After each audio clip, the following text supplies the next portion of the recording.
pagi, apa kabar Anda pemirsa? Berjumpa lagi dalam Berita Mataram hari ini. Sejumlah informasi penting dan menarik lainnya telah kami siapkan untuk Anda. Dan berikut diantaranya. Banjir usai hujan deras, jalan penghubung antar desa di Lombok Tengah ambles. Antarkan pesanan narkoba, seorang tukang ojek di Mataram diringkus polisi.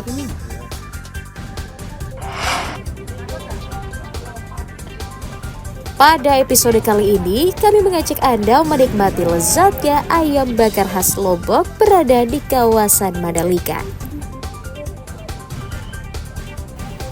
Bersama saya Lisya Widya dan berikut Berita Mataram selengkapnya.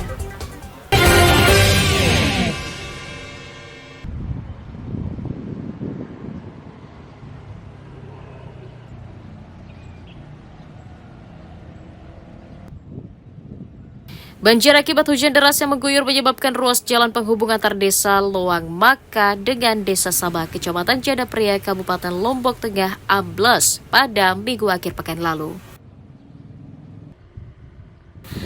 Tergerusnya badan jalan membuat warga membatasi lalu lintas kendaraan untuk sementara karena khawatir kerusakan semakin parah.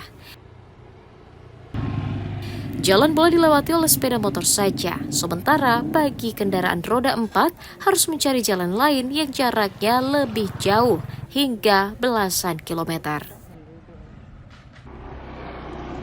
Warga berharap kerusakan jalan tersebut segera diatasi karena menjadi satu-satunya jalur utama penghubung ekonomi masyarakat. Ya keras, sejauh gede. Eran danger anu, iya sebenarnya dia melendra anu si pemerintah. Labah saya langsung jok launu, muter doang lain naik. Enggak, luan langan liwat dari daerah langan liwat. Desa paling gelap, nggih? Enggak paling gelap lah ini. Warga juga berharap pemerintah daerah memperbaiki saluran irigasi dan embung yang rusak akibat banjir di desanya agar tidak kembali merendam jalan desa saat hujan datang. Lukmanul Hakim melaporkan dari Kabupaten Lombok Tengah.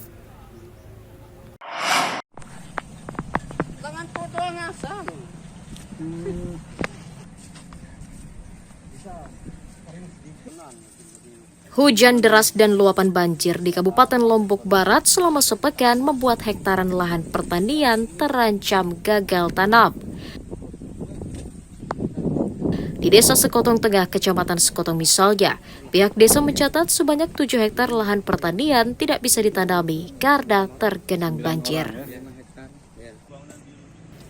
Sementara di sejumlah wilayah, tanaman padi yang baru berusia 1 bulan terancam gagal tumbuh karena terendam banjir. Pihak desa berharap Pemda segera turun tangan untuk membantu memperbaiki saluran irigasi yang rusak dan bibit tanaman serta pupuk.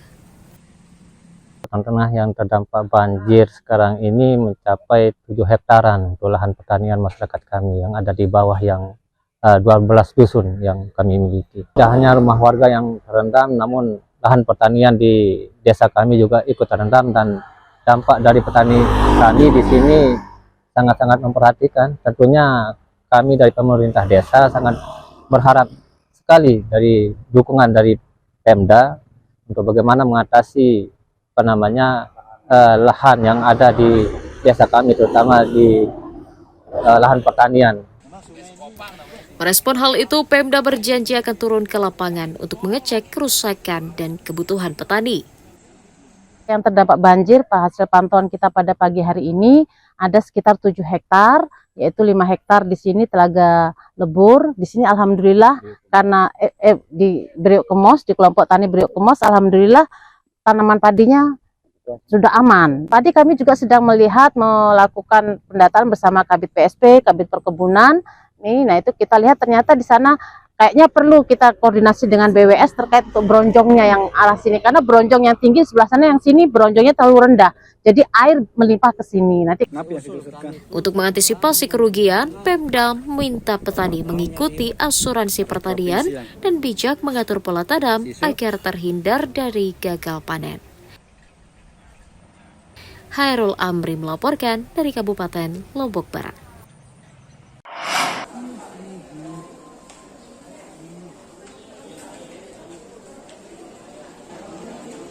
Dinas Kesehatan Provinsi Nusa Tenggara Barat mengonfirmasi masih tingginya penularan demam berdarah sepanjang tahun 2024. Petugas mencatat jumlah warga yang terjangkit demam berdarah sejak Januari hingga Desember mencapai 3.848 orang. Sementara jumlah rujukan pasien demam berdarah tertinggi berada di 4 kabupaten kota, yakni Kabupaten Lombok Barat, Lombok Utara, Sumbawa Barat, dan Kota Mataram.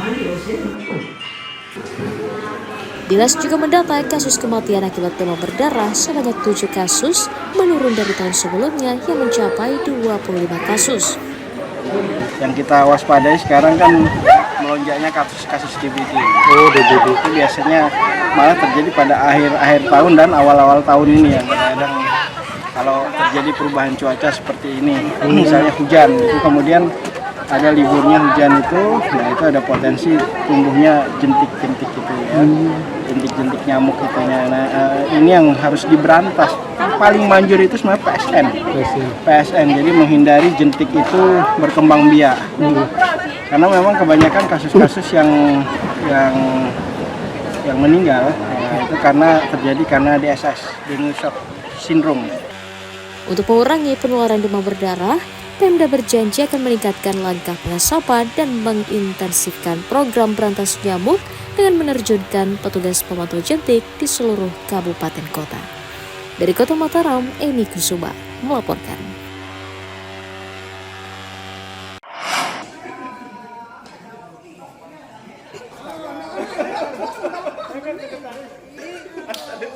Puluhan ribu ton beras disiapkan pemerintah Provinsi Nusa Tenggara Barat untuk mengantisipasi peristiwa bencana alam di seluruh kabupaten kota.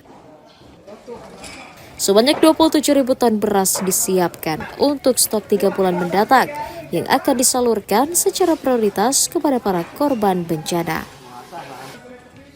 Stok beras tersebut juga akan digunakan untuk mengantisipasi lonjakan harga pangan akibat cuaca buruk.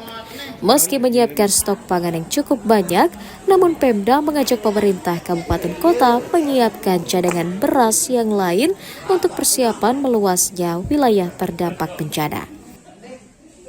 Kalau cadangan pemerintah provinsi juga disimpan di Bulog.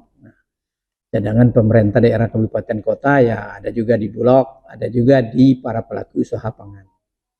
Nah, jadi seperti itu. Jadi cadangan pangan pemerintah saat ini kita berada di 27.000 ton ya. Dan itu cukup untuk 3 bulan ke depan.